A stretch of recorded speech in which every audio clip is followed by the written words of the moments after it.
श्री शिवाय नमस्तुभ्यम। मेरे सभी भक्तों पर भगवान भोलेनाथ की कृपा सदा सर्वदा बनी रहे। आइए भक्तों, आज हम सुनेंगे महाशिवरात्रि के व्रत की संपूर्ण कथा। महाशिवरात्रि का पर्व हर वर्ष फाल्गुन मास के कृष्ण पक्ष की चतुर्दशी तिथि को मनाया जाता है। यह व्रत माता पार्वती और भगवान शिव को समर्पित है।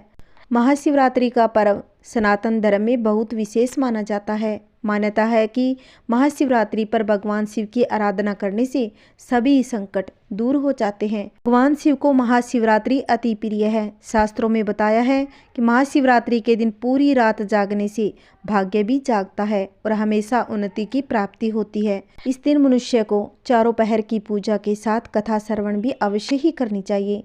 आइए भक्तजनों, हम इस पौराणिक कथा को रसपान करते हैं। पौराणिक मान्यताओं के अनुसार एक बार माता पार्वती ने शिव से पूछा, वो व्रत और पूजा क्या है जिससे मृत्यु लोक के प्राणियों को आपकी कृपा आसानी से मिल सकती है। तब महादेव ने स्वयं महाशिवरात्रि व्रत की यह कथा माता पार्वती को सुनाई थी। कथा के अनुसार पौराणिक काल में किसी गांव में चित्रभानु नाम का एक शिकारी रहा करता था। वो बेहद ही क्रूर स्वभाव का था, क्रूरपूर्ण कर्म भी किया करता था। वो रोज वन में जाकर हिरण, खरगोश, अन्य मासूम जानवरों को मारा करता था। उसने बचपन से ही कभी कोई शुभ कार्य नहीं किया था और इसी प्रकार उसका जीवन यापन हो रहा था। एक बार की बात है, महाशिवरात्रि की शुभ बेला आई, लेकिन उस दुराचारी शिकारी को इसके बारे में कोई ज्ञान नहीं था। तो बस एक ही काम जानता था, जानवरों की हत्या करना। उसने एक साहूकार से ऋण ले रखा था, लेकिन उसका ऋण समय पर न चुका सका। क्रोधित होकर साहूकार ने शिकारी को शिव मठ में बंदी बना लिया। संयोग से उस दिन महाशिवरात्रि थी। शिकारी वहां ध्यानमग्न होकर शिव संबंधी धार्मिक बातें सुनता रहा। चतुर्दशी को उसने शिवरात्रि व्रत की कथा भी सुनी। संध्या होते ही साहूकार ने उसे अपने पास बुलाया और ऋण चुकाने के विषय में बात की। शिकारी अगले दिन सारा ऋण लौटा देने का वचन देकर बंधन से छूट गया और वहां से वह जंगल में शिकार के लिए निकल गया। लेकिन दिन भर बंदी गृह में रहने के कारण भूख प्यास से व्याकुल था। शिकारी तुरंत अपना धनुष बाण लेकर वन की ओर निकल पड़ा और जानवरों के शिकार के लिए वन में घूमता रहा, लेकिन उसे कुछ भी न मिला। घूमते घूमते सूर्यास्त भी हो गई। ये देख शिकारी को बड़ा दुख हुआ और वो सोचने लगा, अब मैं क्या करूं, कहाँ जाऊं? आज तो कोई शिकारी भी नहीं मिला। अब घर कैसे जाऊं? घर में परिवार वाले भूखे हैं, ऐसे में मुझे कुछ न कुछ घर लेके जाना ही होगा। ऐसा सोचकर शिकारी एक जलाशय के पास जा पहुंचा और घाट पर खड़े होकर सोचने लगा कि यहाँ कोई न कोई जानवर पानी की तलाश में जरूर आएगा। ऐसा सोचकर वो पास में मौजूद बेल के पेड़ में अपने साथ थोड़ा पानी लेकर बैठ गया और उसके मन में तो बस यही ख्याल था कि कब कोई जानवर पानी पीने आएगा और वो उसका शिकार कर पाएगा। इसी प्रतीक्षा में भूखा प्यासा वो शिकारी बैठा रहा। इस तरह काफ़ी रात हो गई। जब रात का पहला पहर शुरू हुआ तो उस समय तालाब के पास एक गर्भवती हिरणी आ गई। चित्रभानु ने उस गर्भवती हिरणी को मारने के लिए धनुष बाण उठाया। ऐसा करते हुए उसके हाथ के धक्के से पानी और बेलपत्र नीचे गिर पड़े। उस बेल के पेड़ के नीचे एक शिवलिंग मौजूद था, जिसके बारे में वो शिकारी नहीं जानता था। इस तरह अनजाने से ही उसके हाथों से शिवलिंग पर जल और बेलपत्र गिरने लगे। शिवजी की पहले पहर की पूजा संपन्न हो गई। उधर वहाँ खड़खड़ाहट की आवाज़ सुन हिरणी घबरा गई और ऊपर की तरफ देख शिकारी को देखकर भय से शिकारी से बोली, हे शिकारी, मैं जल्दी अपने बच्चे को जन्म देने वाली हूँ। मैं अपने बच्चे को जन्म देकर आपके पास वापस आऊंगी, तब मेरा शिकार कर लेना। गर्भवती हिरणी की बात सुनकर चित्रभानु ने उसे जाने दिया। इस तरह महाशिवरात्रि का प्रथम पहर भी बीत गया। तब वहाँ एक दूसरी हिरणी आ गई। हिरणी को देखते ही चित्रभानु शिकार के लिए तैयार हो गया और पहले की भांति ही उसके हाथ के धक्के से बेल पत्थर नीचे मौजूद शिवलिंग पर गिर पड़े और इस तरह दूसरे पहर की पूजा भी संपन्न हो गई। तभी उस हिरणी ने भयभीत होकर शिकारी से कहा, हे शिकारी, मैं थोड़ी देर पहले ऋतु से निर्वृत्त हुई हूँ, कामातुर विहरणी हूँ, अपने प्रिय की खोज में भटक रही हूँ। मैं अपनी पति से मिलकर शीघ्र तुम्हारे पास आ जाऊंगी। मुझ पर कृपा करो, मुझे जाने दो। अब यह सुनकर चित्रभानु ने उसे भी जाने दिया। कुछ समय बाद जब रात का तीसरा पहर शुरू हुआ तो वहाँ तीसरी हिरणी अपने बच्चे के साथ आई। अब चित्रभानु हिरणी को देखकर शिकार के लिए प्रसन्नता से तैयार हो गया और पहले की भांति ही उसके हाथ के धक्के से बेलपत्र नीचे मौजूद शिवलिंग पर गिर पड़े। जब उसी हिरणी ने शिकारी को देखा तो उससे बोली कि हे शिकारी, मैं अपने इस बच्चे को अपने पति के पास छोड़कर वापस तुम्हारे पास अवश्य ही आऊंगी। कृपा कर मुझ पर दया करो। उस हिरणी की दीन स्वर सुनकर शिकारी को उस पर दया आ गई। उसने उस हिरणी को भी जाने दिया। शिकार के अभाव में बेल वृक्ष पर बैठा शिकारी बेल पत्र तोड़ तोड़ कर नीचे फेंकता जा रहा था। पो फटने को हुई तो एक हष्ट पुष्ट मृग उसी रास्ते पर आया। शिकारी ने सोच लिया कि इसका शिकार वह अवश्य ही करके रहेगा। चित्रभानु बड़ा खुश हुआ और तीर साधने के लिए अपना धनुष उठाया। ऐसा करते हुए पहले की भांति उसके हाथ के धक्के से बेल पत्र नीचे मौजूद शिवलिंग पर जा गिरे। उसके द्वारा भगवान शिव की चौथे पहर की पूजा भी संपन्न हो गई। उधर उस हिरण ने चित्रभानु को देखते हुए कहा कि अगर तुमने 3 हिरणी को उनके बच्चों को मार दिया है तभी तुम मुझे मार सकते हो। यदि तुमने उन्हें जीवन दान दिया है तो मुझे भी कुछ क्षण का जीवन दान देने की कृपा करो। मैं उनसे मिलकर तुम्हारे समक्ष उपस्थित हो जाऊंगा। मृग की बात सुनते ही शिकारी के सामने पूरी रात का घटना चक्र घूम गया। उसने सारी कथा मृग को सुना दी। तब मृग ने कहा, मेरी तीनों पत्नियां जिस प्रकार प्रतिज्ञा बंधन होकर गई है, मेरी मृत्यु से अपने धर्म का पालन नहीं कर पाएगी। अतः जैसे तुमने उन्हें विश्वास पात्र मानकर छोड़ा है, वैसे ही मुझे भी जाने दो। मैं उन सब के साथ तुम्हारे सामने शीघ्र ही उपस्थित हो जाता हूँ। उपवास, रात्रि जागरण तथा शिवलिंग पर बेलपत्र चढ़ने से शिकारी का हिंसक हृदय निर्मल हो गया था। उसमें भगवत शक्ति का वास हो गया था। धनुष तथा बाण उसके हाथ से सहजी छूट गया। भगवान शिव की कृपा से उसका हिंसक हृदय कारुणिक भाव से भर गया। वह अपने अतीत के कर्मों को याद करके पश्चाताप की ज्वाला में जलने लगा। उस शिकारी ने उस हिरण को जाने दिया। थोड़ी देर बाद वह मृग सपरिवार शिकारी के समक्ष उपस्थित हो गए ताकि वह उनका शिकार कर सके। किंतु जंगली पशुओं की ऐसी तपस्या, सात्विकता एवं सामूहिक प्रेम भावना देखकर शिकारी को खूब दुख और गलानी हुई। शिकारी की आंखों में आंसू बहने लगे। उस मृग परिवार को न मारकर शिकारी ने अपने कठोर हृदय को जीव हिंसा से हटा सदा के लिए कोमल एवं दयालु बना लिया। उस शिकारी का मन पवित्र हो गया। रात भर चित्रभानु ने अनजाने में ही भगवान शिव की आराधना की थी, जिसके वजह से भगवान शिव उससे बहुत ही प्रसन्न हो गए।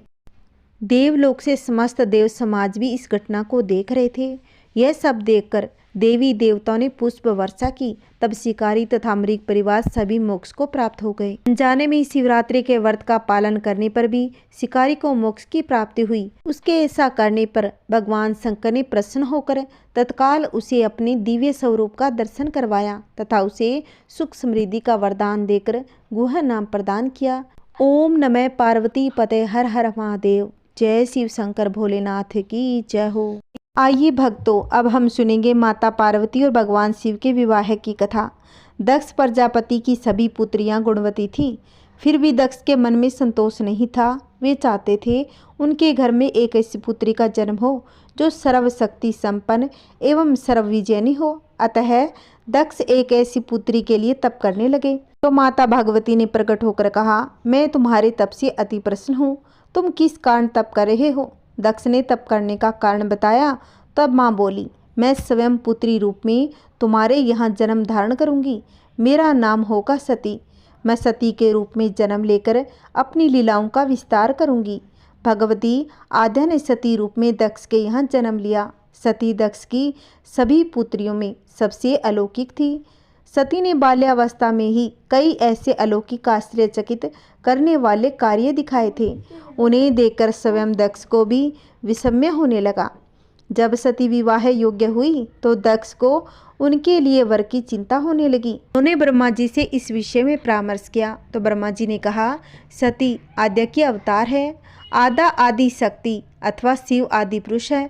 अतः सती के विवाह के लिए शिव ही योग्य वर उचित वर है। दक्ष ने ब्रह्मा जी की बात मानकर सती का विवाह भगवान शिव के साथ करा दिया। सती कैलाश में जाकर भगवान शिव के साथ रहने लगी। भगवान शिव के दक्ष की दामाद थे, किंतु किसी वजह से दक्ष के हृदय में भगवान शिव के प्रति बैर और विरोध भाव पैदा हो गया। एक बार देवलोक में ब्रह्मा ने धर्म के निपूर्ण के लिए एक सभा का आयोजन किया था। सभी बड़े बड़े देवता सभा में एकत्रित हुए। भगवान शिव भी इस सभा में बैठे थे। सभा मंडप में दक्ष का आगमन हुआ। दक्ष के आने पर सभी देवता उठकर खड़े हो गए, पर भगवान शिव खड़े नहीं हुए। उन्होंने दक्ष को प्रणाम भी नहीं किया। फलतः दक्ष ने अपमान का अनुभव किया। केवल यही नहीं, उनके हृदय में भगवान शिव के प्रति द्वेष की आग जल उठी। उनसे बदला लेने के लिए समय और अवसर की प्रतीक्षा करने लगे।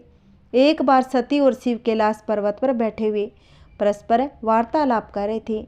उसी समय आकाश मार्ग से कई विमान अनखल की ओर जाते हुए दिखाई पड़े। सती ने उन विमानों को देखकर भगवान शिव से पूछा कि हे प्रभु, ये सभी विमान किसके हैं और कहाँ जा रहे हैं? भगवान शंकर ने उत्तर दिया, आपके पिता ने बड़े यज्ञ का आयोजन किया है। समस्त देवता और देवांगनाएं इन विमान में बैठकर उसी यज्ञ में जा रहे हैं। इस पर सती ने दूसरा प्रश्न किया, क्या मेरे पिता ने आपको यज्ञ में नहीं बुलाया? भगवान शंकर ने उत्तर दिया, आपके पिता मुझसे बैर रखते हैं, फिर वो मुझे यज्ञ में क्यों बुलाने लगे? सती मन ही मन सोचने लगी। फिर बोली, यज्ञ के इस अवसर पर अवश्य मेरी बहनें आएंगी। उनसे मिले हुए बहुत ही दिन हो गए। यदि आपकी अनुमति हो तो मैं भी अपने पिता के घर जाना चाहती हूँ। मैं भी पिता के घर जाकर अपने बहनों से मिलने का अवसर मिलेगा। भगवान शिव ने कहा, इस समय वहाँ जाना उचित नहीं होगा।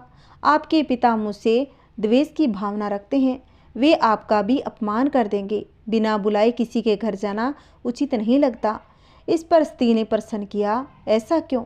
भगवान शिव ने उत्तर दिया, विवाहिता लड़की को बिना बुलाए पिता के घर नहीं जाना चाहिए, क्योंकि विवाह हो जाने पर लड़की अपने पति की हो जाती है। पिता के घर से उसका संबंध टूट जाता है। लेकिन सती पीहर जाने की हट करती रही, अपनी बात बार बार दोहराती रही। उनकी इच्छा देकर भगवान शिव ने पीहर जाने की अनुमति दे दी। उनके साथ अपना एक गण भेज दिया। उस गण का नाम था वीरभद्र। सती वीरभद्र के साथ अपने पिता के घर गई। घर में सती से किसी ने भी प्रेम पूर्वक वार्तालाप नहीं किया। दक्ष ने उन्हें देखकर कहा, तुम क्या यहाँ मेरा अपमान कराने आई हो? अपनी बहनों को तो देखो, वो किस प्रकार भांति भांति के अलंकारों सुंदर वस्त्रों से सजी है। तुम्हारे शरीर पर मात्र बागंबर है। तुम्हारा पति शमशानवासी भूतों का नायक है, वह तुम्हें बागंबर छोड़कर और पहना ही क्या सकता है? दक्ष के कथन से सती के हृदय में पश्चाताप का सागर उमड़ पड़ा। वे सोचने लगी, उन्होंने यहाँ आकर अच्छा नहीं किया। भगवान ठीक ही कह रहे थे, बिना बुलाए पिता के घर भी नहीं जाना चाहिए। पर अब आ ही गई तो अब क्या हो सकता है? पिता के कटु और अपमानजनक शब्द सुनकर सती मौन रही। वे उस यज्ञ मंडल में गई जहाँ सभी देवता और ऋषि मुनि बैठे थे तथा यज्ञ कुंड में धूं धूं करती जलती हुई अग्नि में आहुतियाँ डाली जा रही थी। सती ने यज्ञ मंडल में सभी देवताओं के तो भाग देखे, किंतु भगवान शिव का भाग नहीं देखा। वे भगवान शिव का भाग न देकर अपने पिता से बोली, हे पिता श्रेष्ठ, यज्ञ में तो सबके भाग दिखाई पड़ रहे हैं, किंतु कैलाशपति का भाग नहीं है। आपने उनका भाग क्यों नहीं रखा? दक्ष ने गर्व से उत्तर देते हुए कहा, मैं तुम्हारे पति शिव को देवता नहीं समझता। वह तो भूतों का स्वामी और नंग रहने वाला, हड्डियों की माला धारण करने वाला है। वह देवताओं की पंक्ति में बैठने योग्य नहीं, उसे कौन भाग देगा? सती के नेत्र लाल उठे। उनका मुखमंडल प्रलय के सूर्य की भांति तेजोदीप्त हो गया। उन्होंने पीड़ा से तिल मिलाते हुए कहा, ओहो, मैं इन शब्दों को कैसे सुन रही हूँ? मुझे धिक्कार है। देवताओं, तुम्हें भी धिक्कार है। तुम भी उन कैलाशपति के लिए इन शब्दों को कैसे सुन सकते हो, जो मंगल के प्रतीक हैं, जो क्षण मात्र में संपूर्ण सृष्टि को नष्ट करने की शक्ति रखते हैं। वे मेरे स्वामी हैं। नारी के लिए उसका पति भी स्वर्ग होता है। जो नारी अपने पति के लिए अपमानजनक शब्दों को सुनती है, उसे नरक में जाना पड़ता है। पृथ्वी सुनो, आकाश सुनो, देवताओं तुम भी सुनो। मेरे पिता ने मेरे स्वामी का अपमान किया है। मैं अब एक क्षण भी जीवित रहना उचित नहीं समझती। सती अपने कथन को समाप्त करती हुई यज्ञ के कुंड में कूद पड़ी। जलती हुई आहुतियों के साथ उनका शरीर भी जलने लगा। यज्ञमंडल में खलबली पैदा हो गई, हाहाकार मच गया। देवता उठकर खड़े हो गए। वीरभद्र क्रोध से कांप उठे। वे उछल उछल कर यज्ञ का विध्वंस करने लगे। यज्ञमंडल में भगदड़ मच गई। देवता और ऋषि मुनि भाग खड़े हुए। वीरभद्र ने देखते ही देखते दक्ष का मस्तक काट कर फेंक दिया। समाचार भगवान शिव के कानों में भी पड़ा। वे प्रचंड आंधी की भांति कनखल जा पहुंचे। सती के जले हुए शरीर को देखकर भगवान शिव ने अपने आप को भूल गए। सती के प्रेम, उनकी भक्ति ने शंकर के मन को व्याकुल कर दिया, जिन्होंने काम पर भी विजय प्राप्त की थी और जो सारी सृष्टि को नष्ट करने की क्षमता रखते थे। वे सती के प्रेम में खो गए, बेसुध हो गए। भगवान शिव ने उन्मत्त की भांति सती के जले हुए शरीर को कंधे पर रख दिया। वे सभी दिशाओं में भ्रमण करने लगे। शिव और सती के इस अलौकिक प्रेम को देखकर पृथ्वी रुक गई, हवा रुक गई, जल का प्रवाह ठहर गया, रुक गई देवताओं की सांसें। सृष्टि व्याकुल हो उठी। सृष्टि के प्राणी पुकारने लगे, त्राहि माम, त्राहि माम। भयानक संकट उपस्थित देखकर सृष्टि के पालक भगवान विष्णु आगे बढ़े। वे भगवान शिव की बेसुती में अपने चक्कर से सती के एक एक अंग को काट काट कर गिराने लगे। धरती पर 51 स्थानों पर सती के अंग कट कट कर गिरे। जब सती के सारे अंग कट कट कर गिर गए तो भगवान शिव पुनः अपने आप में आए। जब वे अपने आप में आए तो पुनः सृष्टि के सारे कार्य चलने लगे। धरती पर जिन 51 स्थानों में सती के अंग कट कट कर गिरे थे, वही स्थान आज शक्ति पीठ माने जाते हैं। आज भी उन स्थानों में सती का पूजन होता है। धन्य था शिव, सती का प्रेम। शिव और सती के प्रेम ने उन्हें अमर और वंदनीय बना दिया। बाद में सती के विरह में शंकर जी की दयनीय दशा हो गई। वे हर पल सती का ही ध्यान करते रहते, उन्हीं की चर्चा में व्यस्त रहते। उधर सती ने भी शरीर का त्याग करते समय संकल्प लिया था कि मैं राजा हिमालय के यहाँ जन्म लेकर शंकर जी की अर्धांगिनी बनूं। अब जगदम्बा का संकल्प व्यर्थ होने से रहा। वे उचित समय पर राजा हिमालय की पत्नी मेनका के गर्भ में प्रविष्ट होकर उनकी कोख में से प्रकट हो गई। पर्वतराज की पुत्री होने के कारण वे पार्वती कहलाई। जब पार्वती बड़ी होकर सयाने हो गई, तब उनके माता पिता को अच्छा वर तलाश करने की चिंता सताने लगी। एक दिन अचानक देव ऋषि नारद राजा हिमालय के महल में जा पहुँचे और पार्वती को देख कहने लगे कि इसका विवाह है शंकर जी के साथ होना चाहिए, वे ही सभी दृष्टि से इसके योग्य है। पार्वती के माता पिता के आनंद का यह जानकर ठिकाना न रहा कि साक्षात जगत माता सती ही उनके यहाँ प्रकट हुई है। वे मन ही मन भाग्य को सराहने लगे। एक दिन अचानक भगवान शंकर सती के विरह में घूमते घूमते उसी प्रदेश में जा पहुँचे और पास ही के स्थान गंगावतरण में तपस्या करने लगे। जब हिमालय को इसकी जानकारी मिली तो वे पार्वती को लेकर शिवजी के पास गए। वहाँ राजा ने शिवजी से विनम्रता पूर्वक अपनी पुत्री को सेवा में ग्रहण करने की प्रार्थना की। शिवजी ने पहले तो आनाकानी की, किंतु पार्वती की भक्ति देखकर वे उनका आग्रह न टाल सके। शिवजी से अनुमति मिलने के बाद तो पार्वती प्रतिदिन अपनी सखियों को साथ लेकर उनकी सेवा करने लगी। पार्वती हमेशा इस बात का सदा ध्यान रखती कि शिवजी को किसी भी प्रकार का कष्ट न हो। वे हमेशा उनके चरण धोकर चरणोदक ग्रहण करती, षोडशोपचार से पूजा करती। किसी तरह पार्वती को भगवान शंकर की सेवा करते दीर्घ काल समय व्यतीत हो गया, किंतु पार्वती जैसी सुंदर बाला से इस प्रकार एकांत में सेवा लेते रहने पर भी शंकर के मन में कभी विकार नहीं हुआ। वे सदा अपनी समाधि में ही निश्चल रहते। किंतु पार्वती जी बड़ी श्रद्धा एवं प्रेम से शिव चिंतन, पूजन एवं दर्शन नित्य करने लगी। अब माता पार्वती ने भगवान शिव को पाने के लिए घोर तप किया। जहाँ भगवान शिव ने तप किया था वहाँ पृथ्वी को शुद्ध कर वेदी बनाकर अपनी इंद्रियों को वश में करके मन को एकाग्र कर कठिन तपस्या करना प्रारंभ कर दिया। गर्मी के दिनों में अपने चारों ओर अग्नि जलाकर बीच में बैठकर मंत्र जपती। खाना पीना वायु आदि का सब विचार छोड़ दिया। सब मनोरथ के पूर्ण करने वाले भगवान शंकर के ध्यान में मगन होकर मंत्र जपती। ब्रह्मा जी ने कहा कि नारद जी, इस प्रकार कठोर तप करते करते श्री पार्वती को 3000 वर्ष व्यतीत हो गए। उन्होंने शीत वर्षा आदि अनेकों कष्ट सहे। इस प्रकार से पार्वती देवी के कठोर तप को देखकर आश्रय में पड़े हुए सभी देवतागण उनके दर्शन के लिए आने लगे। इस प्रकार का कठोर तप आज तक किसी ने भी नहीं किया। श्री पार्वती जी के तप द्वारा त्रिलोकी तप उठी। देवता, दानव, ऋषि, मुनि, यज्ञ, गंधर्व, सिद्ध, साधव, विद्याधर आदि सभी व्याकुल इंद्र आदि लोकपालों को साथ लेकर ब्रह्मा जी की शरण में पहुँचे और कहने लगे, ब्रह्मा जी, आपका बनाया यह चराचर ब्रह्मांड इतना संतप्त हो गया, उसे दुखित होकर हम सब आपकी शरण में आए हैं। सब ब्रह्मा जी बोले कि नारद जी, इस प्रकार उसके कहने पर मैं ध्यान द्वारा श्री पार्वती जी की तपस्या को जान गया। फिर विष्णु जी को सुनाने के लिए हम सब मिलकर क्षीर समुद्र में पहुँचे। वहाँ सुंदर आसन पर विराजमान विष्णु भगवान से कहा, इस समय पार्वती जी भगवान शंकर की प्राप्ति के लिए कठोर तप कर रही है। उसी तप द्वारा त्रिलोकी तृप्त हो गई। हम भी अतीव दुखित होकर आपकी शरण में आए हैं। तब विष्णु भगवान बोले कि देवताओं, आप लोगों का कष्ट मैंने जान लिया है। हम सब मिलकर भगवान शंकर की शरण में जाना चाहिए। वहाँ चलकर उनसे प्रार्थना करें कि वे जगत माता पार्वती के तप द्वारा प्रसन्न होकर उसे इच्छित वर दें, उसके साथ विवाह करके हम लोगों का कष्ट निवारण करें। भगवान विष्णु के कथन को सुनकर डरते हुए देवता बोले कि भगवान, हम तो भूलकर भी भगवान शंकर के पास नहीं जाएंगे, क्योंकि उनका क्रोध हमसे भी सहा नहीं जाता। कामदेव को उन्होंने भस्म कर डाला, कहीं हम लोगों को भस्म ना कर दे। फिर सब देवताओं को साथ लेकर भगवान महादेव जी के पास पहुँचे। जाकर शिव जी को प्रसन्न किया।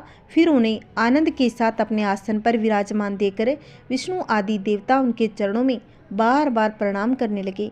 भगवान शंकर का दर्शन पाकर देवता बोले, भगवान रुद्र, हम आपकी शरण में आए हैं, आप ही हमारी रक्षा करें। भगवान विष्णु कहने लगे कि भगवान शंकर, तारकासुर दानव ने हम सबको अतीव दुखित कर दिया है, उनसे तो हमें अपने अपने स्थानों से भी निकाल दिया है।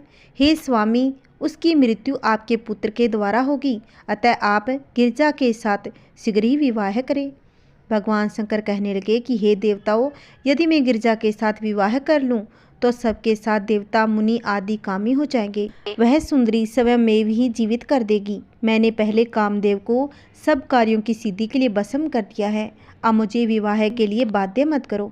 इतना कहकर भगवान शंकर ध्यान में शिथिर होकर अपने ही ब्रह्मा स्वरूप आत्मचिंतन में लग गए। तब शिव जी को ध्यान अवस्था में देकर फिर नंदीश्वर से विष्णु आदि सब देवता कहने लगे, हे नंदीश्वर, अब हम क्या करें? तब उनके प्रसन्न हो जाने के लिए कोई उपाय बताइए। नंदीश्वर जी ने कहा, हे विष्णु आदि सभी देवताओं, आप भगवान शंकर की प्रार्थना करते रहो। भगवान महादेव तो अपने भक्तों के वश में हैं। नंदीश्वर जी से इतना सुनकर सभी देवता भगवान शिव की स्तुति करने लगे। अत्यंत दीनता के साथ प्रार्थना स्तुति करते करते देवता लोग रुदन भी करने लगे। तब भगवान शंकर की समाधि खुली और प्रेम के साथ देकर बोले कि हे देवतागण, तुम लोग मिलकर यहाँ क्यों आए हो, मुझसे कह दो। तब विष्णु जी बोले कि हे देवादिदेव, हे अंतर्यामी, हम तो आपकी शरण में हैं। हे स्वामी, श्री पार्वती के साथ विवाह करें, फिर पुत्र उत्पन्न करके तारक दानव से हम लोगों की रक्षा करें। माता पार्वती आपको पाने के लिए कठोर तप कर रही हैं। भगवान शंकर हंसकर कहने लगे, हे देवताओं, मनुष्य के लिए विवाह एक जेल खाना है। इस लोक में कई प्रकार के हैं, उनमें मुख्य स्त्री संग है। उसी से ही विषय वासना बढ़कर बंधन में डाल देती है। मैं स्वयं तो चाहता हूँ इस बंधन में न पड़ूं, किंतु मैं भक्तों के अधीन हूँ। इन लोगों के हित अनुचित कार्य कर बैठता हूँ। इसी कारण मैं आप लोगों की प्रार्थना पूर्ण करूँगा। देवता लोग तारकासुर द्वारा जो दुख प्राप्त है उन्हें निवारण करने के लिए इच्छा न होने पर भी मैं पार्वती के साथ विवाह कर लूँगा। अब तुम निर्भयता पूर्वक अपने अपने स्थान पर चले जाओ। देवताओं के प्रति ऐसा कहकर भगवान मौन रह गए। भगवान शिव सप्तऋषियों से बोले कि तुम गौरी शिखर नाम के पर्वत पर चले जाओ। वहाँ मेरी प्राप्ति के लिए माता पार्वती एकाग्र मन होकर तप कर रही है। वहाँ अनेकों छल कपट करके उसके प्रेम की परीक्षा करो। सातों ऋषि भगवान शंकर की आज्ञा से वहाँ पहुँचे और श्री गिरिजा को प्रणाम किया और फिर कहने लगे कि श्री पार्वती जी, आप तो बड़ा कठोर तप कर रही हो, इस तप का क्या कारण है? इतना सुनकर पार्वती जी बोली कि हे श्रेष्ठ मुनि, मैं तो श्री नारद जी की आज्ञा से भगवान शंकर को वर पाने के निमित्त तप कर रही हूँ। तब पार्वती जी से ऋषियों ने कहा, तुम जिसके लिए इतनी तपस्या कर रही हो वे बड़े ही उदासीन हैं, अजीब सा वेश धारण करते हैं और कपालों की माला पहनते हैं। ना उनका कोई कुल है, ना कोई घर बार, पूरे शरीर पर सांपों को लपेटे रखते हैं। आखिर ऐसा पति मिलने से तुम्हें कौन सा सुख मिलेगा? सप्तऋषियों ने कहा, पहले सती ने भी पंचों के कहने पर भगवान शिव से विवाह किया था, फिर वह सती जीवित भी नहीं रही। सती जी के जाने के बाद तो अब भगवान शिव किसी बात की चिंता ही नहीं करते, भीख मांग कर खाते हैं। आखिर हमेशा अकेला रहना पसंद करने वाले पुरुष के साथ कोई स्त्री कैसे टिक सकती है? तुम नारद के बहकाव में आ गई हो। आखिर नारद के कहने से किसका घर बसा है? सप्तऋषियों ने पार्वती जी के आगे कहा, हमारी बात मानो, तुम्हारे लिए बहुत ही सुंदर, पवित्र, सुशील और सुखदायी अच्छा वर भगवान विष्णु है, जिनकी कीर्ति चारों तरफ फैली है। वह बैकुंठ में सभी सुविधाओं के साथ रहते हैं। हम ऐसे वर को लाकर तुमसे मिला देंगे। सप्तऋषियों की बात सुनकर पार्वती जी हंस पड़ी। उन्होंने कहा, माना कि मेरे भगवान शिव में बहुत अवगुण है, लेकिन मेरा तो एक ही मन है, उसमें केवल भगवान शिव ही बसे हैं। मैं तो उनके लिए अपना सब कुछ हार चुकी हूँ, तो अब मैं उनके गुण और दोषों को क्या देखूं? मुझे तो स्वयं भगवान शिव भी 100 बार मना करे तो भी मैं करोड़ों जन्मों तक यही कहूँगी, मैं केवल भगवान शिव से ही विवाह करूँगी, नहीं तो मैं कुंवारी ही रह जाऊँगी। फिर पार्वती जी ने सप्तऋषियों से कहा, सबकी निंदा करने वाले को आलस्य तो होता नहीं, कभी यहाँ तो कभी वहाँ जाकर इस तरह की बातें करते रहते हैं, लेकिन संसार में और भी बहुत से वर कन्या हैं, कृपा आप सभी जाकर उनसे ऐसी बातें कीजिए। मैं तो पर्वत की पुत्री हूँ, एक बार जहाँ शिथिल हो गई वहाँ से नहीं हटूंगी, फिर चाहे मेरा शरीर ही छूट जाए। मैंने नारद जी को अपना गुरु माना है, और जिसे अपने गुरु की बात पर विश्वास न हो उसे कोई भी सुख समृद्धि मिल ही नहीं सकती। कृपा अब आप सब जाइए, सबको देर हो जाएगी। भगवान शिव के प्रति पार्वती जी का ऐसा प्रेम देखकर सप्तऋषियों ने उन्हें प्रणाम किया और कहा, हे जगत जननी माता, हे भवानी, आपकी जय हो। हमने भगवान शिव के लिए जो कुछ भी कहा, कृपा उसके लिए हमें क्षमा कर दीजिए। हम तो उन्हीं के कहने पर केवल आपकी परीक्षा लेने आए थे। आप और भगवान शिव समस्त संसार के माता पिता हैं। इस तरह पार्वती जी हर परीक्षा में पूरी तरह सफल रही। बड़ी धूमधाम से उनका विवाह भगवान शिव के साथ हुआ, जिसका साक्षी संसार का हर प्राणी बना था। विवाह के बाद पार्वती जी महादेव जी के साथ सुख और आनंद के साथ रहने लगी। बोलिए शिव पार्वती की जय। हर हर महादेव। आइए भक्तों, अब हम एक और शिव कथा सुनते हैं। एक गांव में एक भगवान शिव का भव्य मंदिर था, जहां हर वर्ष दूर दूर से भक्तजन शिव जी के दर्शन के लिए आते थे। फाल्गुन मास की महाशिवरात्रि पर जल अभिषेक करने आए हुए मंदिर का परिसर भक्तों की भीड़ से भरा हुआ रहता।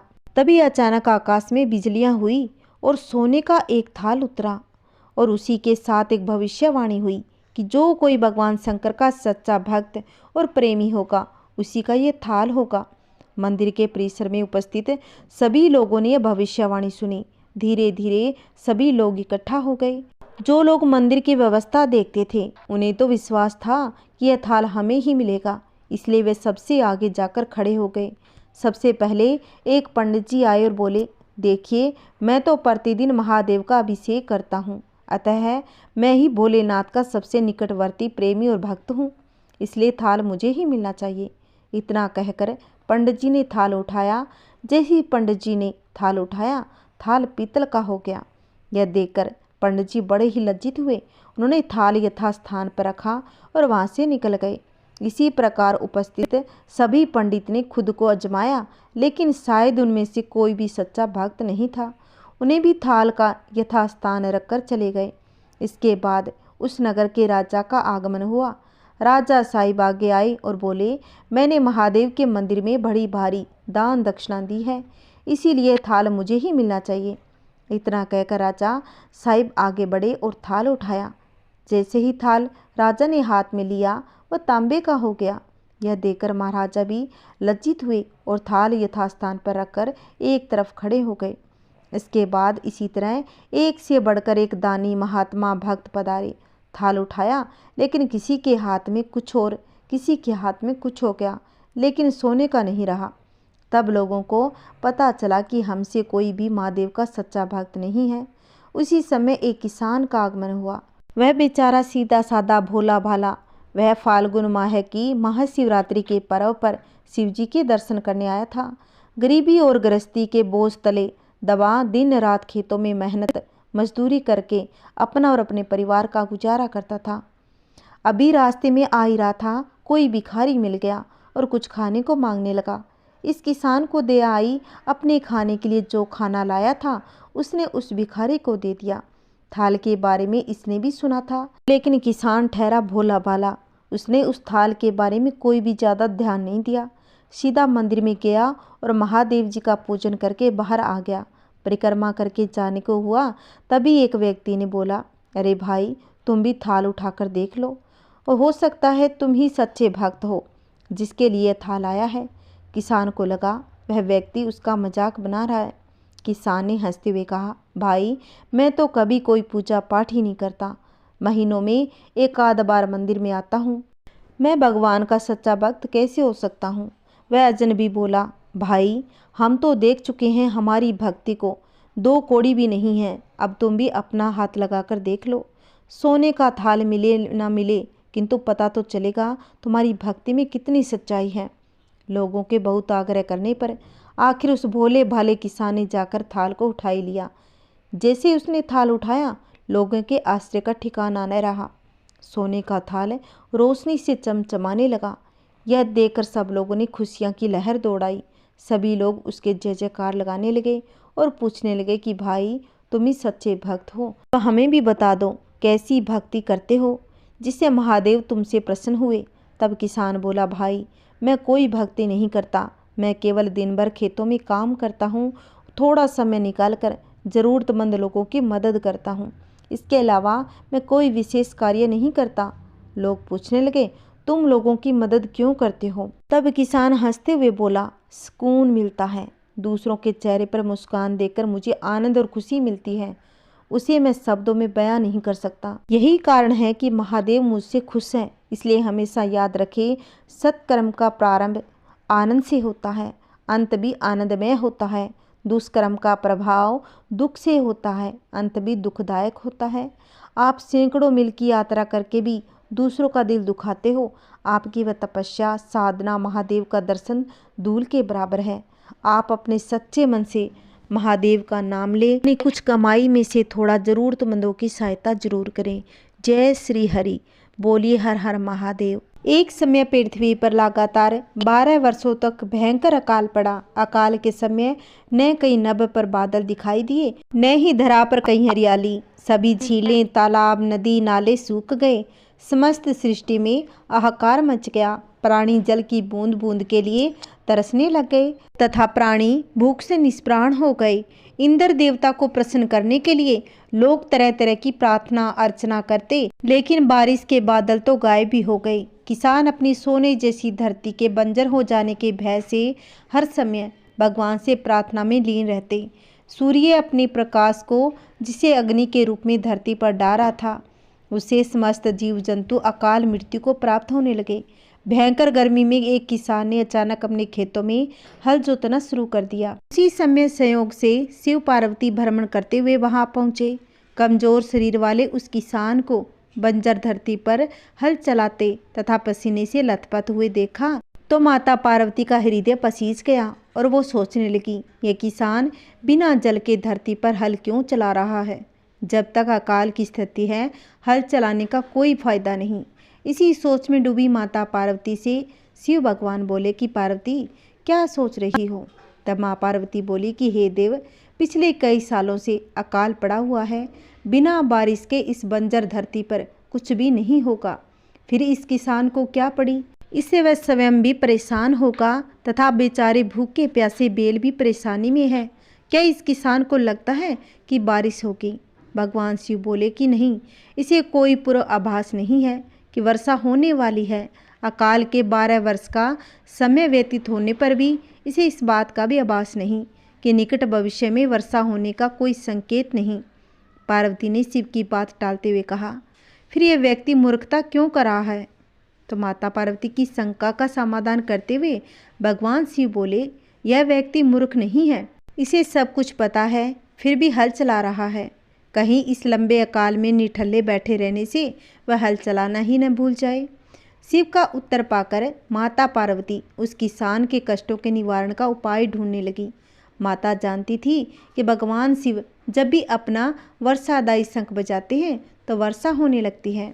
माता पार्वती ने शिव से कहा कि प्रभु, किसान ये सोचकर कि कहीं हल चलाना न भूल जाऊं, इतना कष्ट उठाकर फिर भी हल चला रहा है, लेकिन आपने भी तो इतने वर्षों से अपना वर्षादायी शंख नहीं बजाया, कहीं ऐसा ना हो कि आप भी शंख बजाना भूल जाए।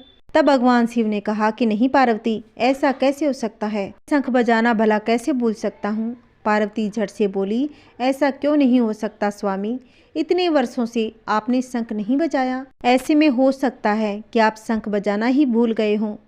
तब भगवान शिव बोले, नहीं पार्वती, मुझे शंख बजाना आता है और अपना शंख बजाना न तो मैं भूला हूँ न ही भूल सकता। शिव ने पार्वती की शंका का निवारण करने का प्रयास कहा, मगर पार्वती अपनी जगह अडिग थी। कहने लगी, नहीं प्रभु, यदि ऐसा नहीं है तो एक बार बजाकर तो दिखाए। पार्वती जी की बात सुनकर शिव जी को लगा कि वे संदेह में घिर गई है। संदेह निवारण करने के लिए उन्होंने तुरंत अपनी झोली से वर्षादायी शंख निकाला। पूरे वेग से उसने बजाने लगे। बस फिर क्या था, शंखनाद होते ही समूचे आकाश में मेघ घिर आए। काले रंग के घनघोर बादल आकाश में हो और बारिश न हो, ऐसा भला कैसे हो सकता है। शिव पूरे वेग से शंखनाद करते रहे और मेघ भी पूरे जोर से बरस पड़ी। देखते ही देखते मूसलाधार बारिश होने लगी। समूची धरती जलमग्न हो उठी। इतनी बारिश हुई कि सारी धरती की प्यास बुझ गई। किसान नाचने लगे। मानव ही क्या, पशु पक्षी भी शिव जी की कृपा से धन्य हो उठे। माता पार्वती इस समूचे संसार की प्रसन्नता से गदगद हो उठी। माता पार्वती जो अपनी व्यवहार कुशलता के कारण पृथ्वीवासियों को संकट से बचाने के कारण ही जगदम्बा कहलाई। वे शिव जी से मुस्कुराते हुए बोली, स्वामी, आप तो सचमुच ही बोले भंडारी हैं। अगर आपको सच्चे दिल से कोई पानी का एक जल का लोटा भी आपकी शिवलिंग पर डाल दे तो आप सचमुच ही प्रसन्न हो जाते हैं। बोलिए श्री हरि विष्णु भगवान की जय हो। बोलिए शिव पार्वती की जय हो। प्राचीन काल में नंदी नामक वैश्य अपनी नगरी में एक धनी, मानी और प्रतिष्ठित पुरुष थे। वे बड़े सदाचारी और धर्म में दृढ़ता से पालन करते थे। प्रतिदिन श्रद्धा भक्ति पूर्वक भगवान शंकर की पूजा करने का तो उन्होंने नियम ही ले रखा था। जिस मंदिर में नंदी वैश्य पूजा करते थे वह बस्ती से कुछ दूर जंगल में था। एक दिन की बात है कि कोई किरात शिकार खेलता हुआ उधर से निकला। वह प्राणियों की हिंसा करता था। उसकी बुद्धि जड़ प्राय थी। दोपहर का समय था। वह भूख प्यास से व्याकुल हो रहा था। मंदिर के पास आकर वहाँ के सरोवर में उसने स्नान किया और जलपान करके अपनी प्यास बुझाई। जब वह वहाँ से लौटने लगा तब उसकी दृष्टि मंदिर पर पड़ी। उसके मन में यह इच्छा हुई कि मंदिर में चलकर भगवान का दर्शन कर लूं। उसने मंदिर में आकर भगवान शिव का दर्शन किया और अपनी बुद्धि के अनुसार उनकी पूजा की। उसके पास ना तो पूजा सामग्री थी न वह उसे जानता था। किस सामग्री का उपयोग किस विधि से किया जाता है यह जानने की भी उसे आवश्यकता नहीं प्रतीत हुई कि उसने देखा कि लोगों ने स्नान कराकर विलप पत्थर आदि चढ़ाए हैं। उसने एक हाथ से विलप पत्थर तोड़ा, दूसरे हाथ में मांस पहले ही था। जल से स्नान कराकर उसने विलप पत्थर और मांस चढ़ा दिया। भील मांस भोजी था। उसको इस बात का पता नहीं था कि देवता को मांस नहीं चढ़ाया जाता। यही काम यदि कोई जानबूझकर करे तो वह दोष का भागी होता है, परंतु उसने तो भाव से अपनी शक्ति और ज्ञान के अनुसार पूजा की थी। बड़ा आनंद आया उसे। प्रेम मुग्ध होकर शिवलिंग के सम्मुख होकर दंडवत प्रणाम किया। उसने दृढ़ता से यह निश्चय किया कि आज से मैं प्रतिदिन भगवान शिव की पूजा करूंगा।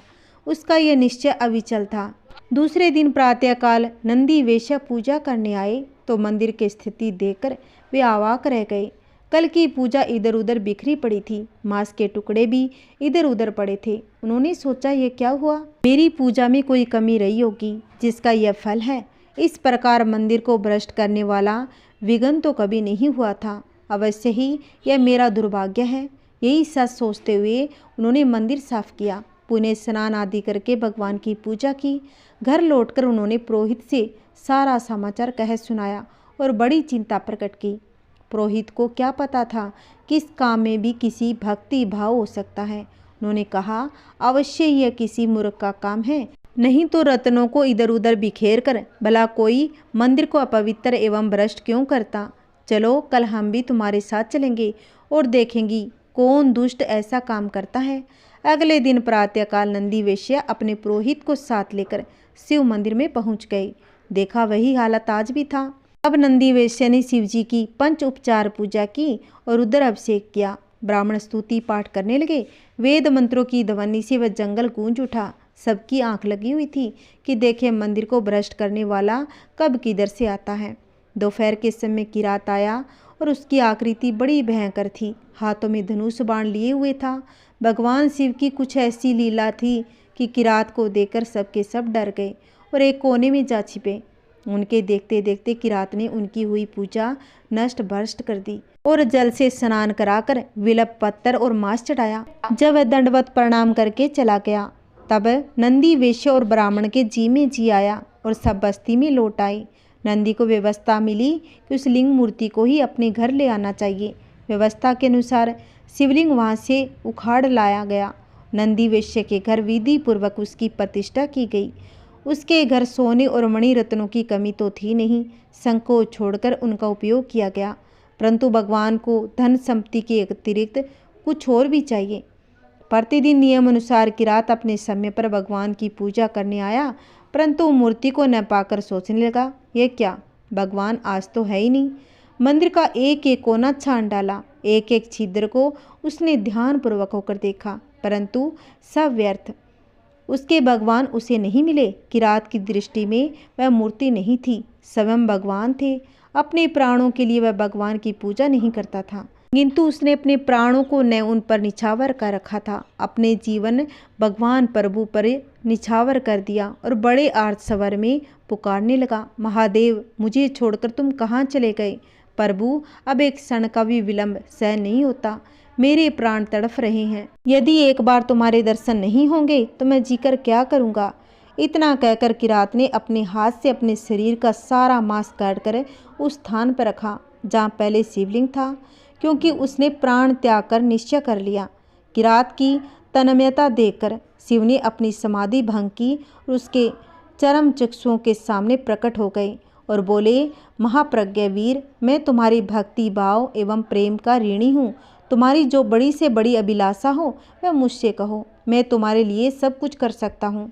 भगवान की वाणी और संकल्प ने किरात को बाहर देखने के लिए विवश किया, परंतु जब उसने जाना कि मैं जो भीतर देख रहा था वही बाहर भी है, तब तो उसकी प्रेम भक्ति और भी बढ़ गई और वह नमस्कार करके श्री भगवान के चरणों में लौट गया। भगवान के प्रेम पूर्वक उठाने पर और प्रेरणा करने पर उसने प्रार्थना की कि भगवान, मैं तुम्हारा दास हूँ, तुम मेरे स्वामी हो। मेरा यह भाव सर्वदा बना रहे। मुझे चाहे जितनी बार जन्म लेना पड़े, तुम्हारी सेवा में संलग्न रहूं। किरात की निष्काम प्रेमपूर्ण प्रार्थना सुनकर भगवान बहुत ही प्रसन्न हो गए। उन्होंने सदा के लिए उसे अपना पार्षद बना लिया। उसे पार्षद रूप में प्राप्त करके भगवान शंकर को बड़ा ही आनंद हुआ। वे अपने उल्लास को प्रकट करने के लिए डमरू बजाने लगे। भगवान शंकर के डमरू के साथ ही तीनों लोकों में भेरी, शंख, मृदंग, नगाड़े बजने लगे। सर्वत्र जय जय की ध्वनि होने लगी। शिव भक्तों के चित्त में आनंद की बाढ़ आ गई। वह आनंद कोलाहल करके उसी क्षण नंदी वेश्या के घर पहुंच गए। उन्हें बड़ा आश्चर्य हुआ। वे अविलंब वहां पहुंचे। किरात के भक्ति भाव और भक्त प्रसाद को देखकर उनका हृदय गद हो गया। जो कुछ अज्ञान रूप मल था उनके चित्त में ही भगवान धन आदि से प्राप्त हो सकते हैं, वह सब धुल गया। वे मुग्ध होकर किरात की स्तुति करने लगे। हे तपस्वी, तुम भगवान के परम भक्त हो। तुम्हारी भक्ति से ही प्रसन्न होकर भगवान यहाँ प्रकट हो गए। मैं तुम्हारी शरण में हूँ। अब तुम ही मुझे भगवान के चरणों में अर्पित करो। नंदी की बात से किरात को बड़ी प्रसन्नता हुई। उसने उसी क्षण नंदी का हाथ पकड़कर भगवान के चरणों में उपस्थित किया। उस समय भोले बाबा सचमुच भोले बन गए। उन्होंने किरात से पूछा, ये कौन सज्जन है? मेरे गुणों ने लाने की क्या आवश्यकता थी? किरात ने कहा, प्रभु ये आपके सेवक हैं, प्रतिदिन रतन मणियों से आपकी पूजा करते हैं। आप इनको पहचानिए और स्वीकार कीजिए। शिव ने हंसते हुए कहा, मुझे तो इनकी बहुत कम याद पड़ती है। तुम तो मेरे प्रेमी हो, सखा हो, परंतु ये कौन है? देखो भाई, जो निष्काम है, निष्कपट है और हृदय से मेरा स्मरण करता है, वे मुझे प्यारे है। मैं उन्हीं को पहचानता हूँ। किरात ने प्रार्थना की कि भगवान, मैं आपका भक्त हूँ, यह मेरा प्रेमी, आपने मुझे स्वीकार किया है, मैंने इसे, हम दोनों ही आपके पार्षद हैं। हम तो भगवान शिव को बोलने के लिए कोई स्थान ही नहीं था। भक्त की स्वीकृति भगवान की स्वीकृति से बढ़कर होती है। किरात के मुख से यह बात निकलती सारे संसार में फैल गई। लोग सत सत मुख से प्रशंसा करने लगे कि किरात से नंदी वेश्या का उद्धार कर दिया। उसी समय बहुत से ज्योतिर्मय विमान वहां आ गए। भगवान शंकर का सारूप्यमय प्राप्त करके दोनों भक्त उनके साथ कैलाश पर गए और माता पार्वती के द्वारा सत्कृति होकर वहीं निवास करने लगे। यही दोनों भक्त भगवान शंकर के गणों में नंदी और महाकाल के नाम से प्रसिद्ध हुए। इस प्रकार नंदी की भक्ति के द्वारा किरात की भक्ति को उत्तेजित करके, किरात की भक्ति के द्वारा नंदी की भक्ति को पूर्ण करके आशुतोष भगवान शिव ने दोनों को स्वरूप दान दिया और कृतकृत्य हो गए। हर हर महादेव। जैसे भगवान भोलेनाथ ने किरात की सुनी, वैसे भगवान सबकी सुने। कहानी कहते, कहानी सुनाते, सब पर भगवान भोलेनाथ की कृपा हो। जय श्री कृष्णा, राधे राधे। बोलिए हर हर महादेव। आशा करती हूँ कि मेरी कथाएं आपको पसंद आई होगी। अगर आपको पसंद आई है तो प्लीज़ इसको ज़्यादा से ज़्यादा शेयर करें, लाइक करें और कमेंट में हर हर महादेव अवश्य लिखें। अगर आपने अभी तक मेरे चैनल को सब्सक्राइब नहीं किया है तो प्लीज़ मेरे चैनल को सब्सक्राइब कर लो, जिससे आने वाली वीडियो की नोटिफिकेशन आपको मिल जाएगी। जय श्री कृष्णा, राधे राधे।